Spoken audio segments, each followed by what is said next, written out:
Obrigado, Tassira. Primeiro, também te celebrar, porque eu também sou do sertão da Bahia, ali, conheço um pouco do cenário do vazio sanitário, que é ali, região de Caetité, ali, enfim, Guanambi, a gente sabe. E, bom, na Frente Nacional de Prefeitos, meu segundo trabalho em Brasília, meu primeiro trabalho foi buscar assinatura de prefeito para os mais médicos, para combater justamente a falta de médico nesses vazios sanitários, que não é só no sertão. O Carapicuíba aqui, por exemplo, estava com muita dificuldade e é do lado de Alphaville, ali em Barueri, né? Ou seja, é bem mais grave, está bem mais perto da gente. Quando o Dr. Mark me convidou para falar um pouco desses compromissos, né, do que é esse setor da filantropia, né, o investimento social privado, para as doenças crônicas, né, eu fiquei um pouco assim, poxa, o GIF ele é um grupo muito diverso, né, enfim, tem vários temas e dentro dos temas tem várias formas de atuar, né? Ou seja, tem filantropo que atua desde o advocacy junto aos tomadores de decisão, etc., até projetos mais territoriais. Então, eu tentei sistematizar da seguinte forma, né? Desde a Constituição de 1988, quando esse setor, né, foi chamado a contribuir com a agenda pública, antes era bem centralizado no Estado, né, na época da ditadura, esse setor foi convidado a trabalhar com esse duplo chapéu, que é tanto o terceiro setor, que, né, são os institutos e fundações, quanto o setor privado, que são as empresas. Ou seja, isso cria uma série de problemas, mas também uma série de soluções. De 88 para cá, no setor da filantropia, né, ele passou de um compromisso que era muito, vamos dizer assim, paroquial, né, muito olhando para, enfim, né, as santas casas, né, os hospitais muito mais, vamos dizer assim, territoriais, e depois passou para as leis de incentivo, né, com o avanço dos marcos regulatórios, né, os marcos legais, os marcos fiscais, passou para os incentivados. E com a pandemia, né, até um pouco antes da pandemia, mas, sobretudo na pandemia, cresceu no setor a percepção da importância do SUS, inclusive para tornar o capital filantrópico muito mais competitivo. Sem ter um sistema como o SUS, né, complexo, capilarizado, né, enfim, reconhecido, você não tem como produzir política pública, você não tem como fazer um investimento social privado estratégico. E o investimento social privado, por mais que ele seja expressivo, ele é limitado, né, não se compara com o orçamento do Ministério da Saúde.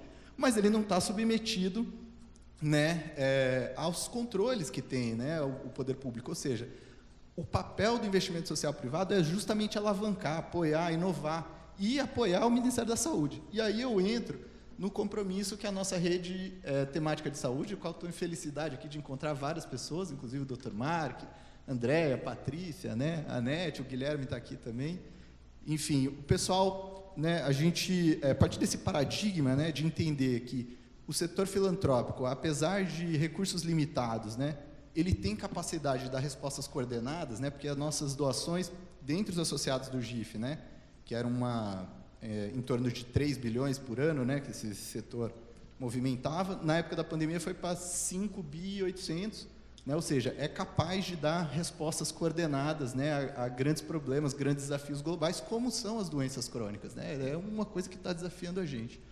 Ou seja, isso mostrou essa capacidade do setor e mostrou que o SUS é o lugar onde a gente precisa fortalecer para que esse capital funcione, né, que ele seja capaz de produzir esse tipo de inovação.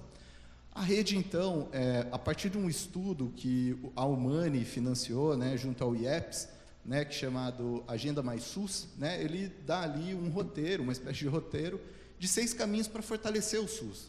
Né, e desses 6 caminhos, a gente elegeu 3 como prioritários. O primeiro é fortalecer o financiamento do SUS, que está há muito tempo estagnado. Né, enfim, praticamente 10 anos aí, e a gente sabe onde isso vai parar. Os Yanomamis estão sofrendo isso, a gente sabe que falta de dinheiro tem efeito na vida das pessoas e tem efeitos drásticos na vida das pessoas. Né? E não só nos Yanomamis, tem várias comunidades quilombolas, ribeirinhos, uma série de populações no nosso país que estão sofrendo justamente por falta de financiamento da saúde pública. A segunda coisa é fortalecer e inovar a atenção primária como expansão do acesso à saúde, né? Porque a gente sabe que o SUS, por mais fantástica, por mais extraordinária que seja enquanto política pública, ele precisa ainda fortalecer, porque tem uma série de grupos que não conseguem ter acesso à saúde ainda de forma plena, como a gente está previsto na Constituição, e tem uma série de gargalos ali, né? Os direitos reprodutivos das mulheres, tem uma série de outras coisas que, inclusive, extrapolam o próprio SUS, e a gente precisa fortalecer as capacidades, né, e avançar ali na expansão da atenção primária. E, em terceiro lugar, justamente inovar na governança regional. A gente sabe que hoje é extremamente desarticulado. A questão das emendas parlamentares piora ainda mais esse cenário, porque, enfim, né, você destina recursos muitas vezes para fins muito mais de reserva eleitoral do que para as prioridades da saúde. Então, esse é um terceiro caminho, né? Esses são os caminhos que a gente entende como são estruturantes, porque se a gente agir nesses três caminhos, todo o investimento social privado ele vai ser potencializado, porque o ganho marginal a partir disso é muito grande. Então, o compromisso que a filantropia pela rede temática de saúde, que hoje é formada por grandes campeões do investimento social privado, assim, sem modéstia para falar disso, porque realmente além de ter representantes com bastante recurso, tem bastante inteligência e tem bastante vocação política para poder produzir isso, né? Enfim, a gente conseguiu, para dar um exemplo, né? Orçamento público é uma coisa bem difícil, chata, né? Muito chata. Sempre trabalho com isso há muito tempo. Acho muito chato. A gente conseguiu botar as lideranças, as cabeças das organizações numa reunião de 3 horas para falar sobre orçamento público e saiu de lá todo mundo muito convencido de que é preciso fortalecer o orçamento do SUS. A partir já desse ano, né, falando no escopo, né, de atuação desse ano, tentar fazer algumas ações desse ano para poder fortalecer o SUS. Os ministérios vão começar a fazer as cartilhas aí para sensibilizar os deputados. A gente vai ver como é que a gente ajuda aí nesse processo, né? Enfim, tem uma série de outras questões, né? Tem agora a Comissão de Saúde no Congresso Nacional, né, que foi criada nesse novo regimento, que ironicamente o presidente não é da área da saúde, né? Não que isso seja um impeditivo, mas é estranho de certa forma. Então tem uma série de questões, né? E além disso tem as implicações econômicas, né? A gente sabe que a saúde, né? Enfim, as doenças crônicas elas estão ligadas, além dos hábitos, né? Enfim, né? De alimentação, né? De exercício, hábitos saudáveis, também tem a ver com a longevidade, né? Tem questões que não são superadas só por essa questão. Então, como é que a gente cuida? Como é que a gente torna, né? Enfim, uma sociedade funcional, né, olhando para essa questão, porque às vezes é isso, né, chega um ponto que as doenças crônicas também é um dado da realidade. E como é que a gente faz isso? Como é que a gente garante que tem um Sara Kubitschek, um Lucy Montoro para cuidar das populações? Hoje você olha, tem muita gente que tem uma pessoa com uma doença crônica e essa pessoa, nessa família, ela deixa de ser um problema do Estado, vira um problema da família, vira uma série de coisas. O meu prédio, por exemplo, ali, tem um monte de pessoas idosas, acima de 80 anos, e que a família simplesmente abandonou, né? E virou um problema do condomínio.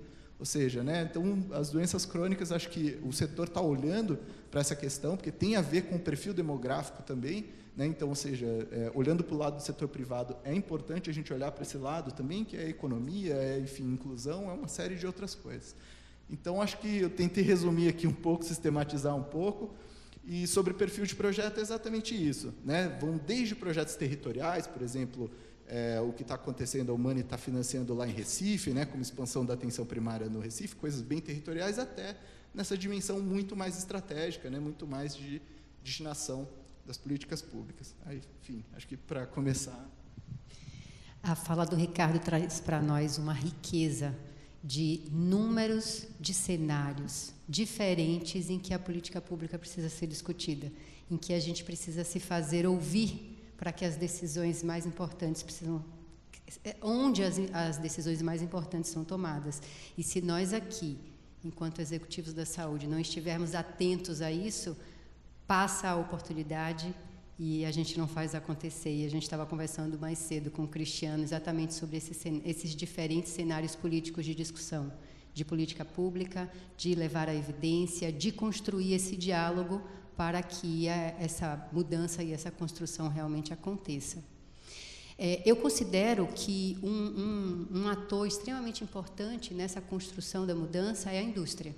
A indústria tem um papel extremamente importante na inovação, na pesquisa clínica, e em trazer para nós esses recursos que nos fazem, enfrentar o tratamento das DCNTs, a melhoria da qualidade de vida também através daqueles que precisam de medicamento, e trazem para nós um cenário de esperança para quem tem a doença crônica. Existe também outro lado da indústria que nos faz pensar em sustentabilidade. Então, como é que a gente equaciona trazer essas inovações, trazer esses medicamentos novos, quando a gente fala de sustentabilidade do sistema, independente de setor público ou de setor privado. A Tatiana vai trazer um pouco para a gente sobre como tem sido desenvolvido esse trabalho pela Sanofi, nessa perspectiva do cenário da inovação, da pesquisa e da sustentabilidade, que eu sei que é uma preocupação da Sanofi.